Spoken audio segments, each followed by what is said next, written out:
નમસ્કાર.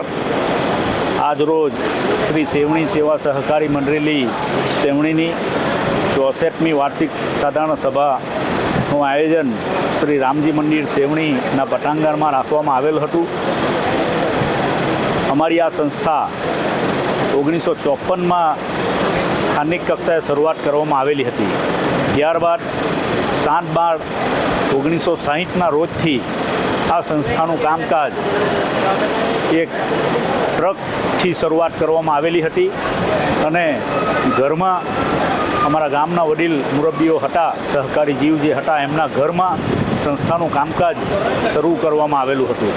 ત્યારબાદ ધીમે ધીમે મંડળીનું મકાનની અંદર સંસ્થાનું કામ દર વર્ષે વધતા આજે આ 64મી વાર્ષિક સાધારણ સભા જ્યારે મળી છે ત્યારે હાલના તબક્કે શ્રી સેવણી સેવા સહકારી મંડળીનો એક મોટામાં મોટો મોલ સેવણી 4 રસ્તા ઉપર છે અને સંસ્થા પાસે ખેડૂતોની અને જીવન જરૂરિયાતની તમામ ચીજ વસ્તુઓની જે જરૂરિયાત હોય એવા તમામ અલગ અલગ વિભાગો સંસ્થામાં કાર્યરત છે.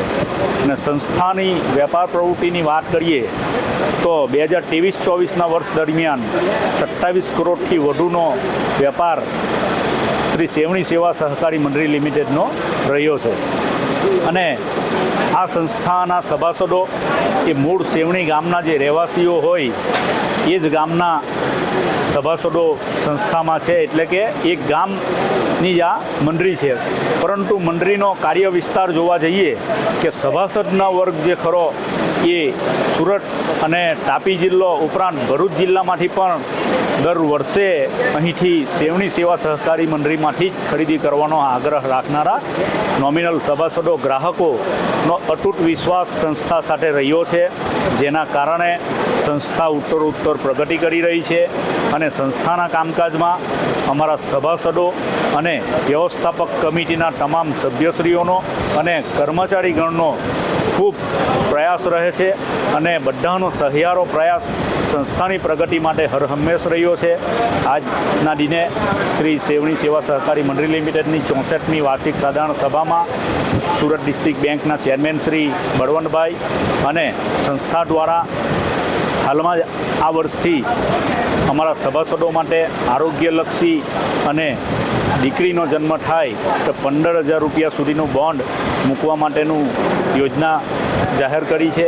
અને દીકરીનો લગ્ન પ્રસંગ હોય તો એને 5,000ના રોકડ સ્વરૂપમાં કન્યાદાન આપવાનું આજની મિટિંગમાં સર્વસંમતિથી મંજૂર કર્યું છે. અને સંસ્થાના જે સભાસદો છે એ લોકોના આરોગ્યની ચિંતા કરીને ટેક્સાસ મલ્ટી સ્પેશિયાલિસ્ટ હોસ્પિટલ ઉમરાખ તેમજ ઓમ સાંઈનામ કાર્ડિયાક હોસ્પિટલ આપવા સાથે ટાઈપ કરીને આરોગ્યનું ચેકઅપ કરાવવા માટેની આ બંને હોસ્પિટલો સાથે જોડાણ નક્કી કર્યું છે. આજરોજ ખૂબ મોટી સંખ્યામાં સહકારી આગેવાનો, સભાસદો, ગ્રાહકો આ વાર્ષિક સાધારણ સભામાં હાજર રહ્યા હતા. આજે ડિવિડન્ડ ઉપરાંત બાળકોને કેવી રીતે પ્રોત્સાહિત કર્યા? અમે દર વર્ષે સંસ્થામાં ચાલતી પ્રવૃત્તિ મુજબ જે બાળકો 1થી 12 ધોરણ સુધી અભ્યાસ કરે છે એમાં 1, 2 અને 3 નંબર ઉપર જે સૌથી વધારે ટકાવારી લાવે છે એવા બાળકોને પ્રોત્સાહિત કરવા માટે દર વર્ષે ઇનામ વિતરણ કરીએ છીએ. તદુપરાંત અમારા ગામના સિનિયર જુનિયરમાં અભ્યાસ કરતા દીકરા દીકરીઓને પણ પ્રોત્સાહન ઇનામ અમે દર વર્ષે આપીએ છીએ. ડિવિડન્ડ વિભાગવાર અલગ અલગ રાખ્યું છે. હાર્ડવેર વિભાગ ઉપર 1.5% રાખેલું છે અને જંતુનાશક દવા ઉપર 8% રાખેલું છે. અને અલગ અલગ વિભાગમાં અલગ અલગ ટકાવારી મુજબ આપણે ડિવિડન્ડ ગ્રાહકોના માટે પણ અને સભાસદો માટે પણ સરખું જ આપીએ છીએ. સભાસદોને 750 રૂપિયાની કૂપન આપવામાં આવે છે. આ ઉપરાંત જે અમારા ખેડૂતો છે, સંસ્થાના સભાસદો, એ લોકો પોતાની ખેતીમાં વધુ ઉત્પાદન મેળવતા હોય એવા શેરડીના રોપાણ પાક અને લાંબ પાકના જે કોઈ વધારે ઉતાર મેળવતા ખેડૂતોને પણ પ્રોત્સાહન ઇનામ આપવામાં આવે છે.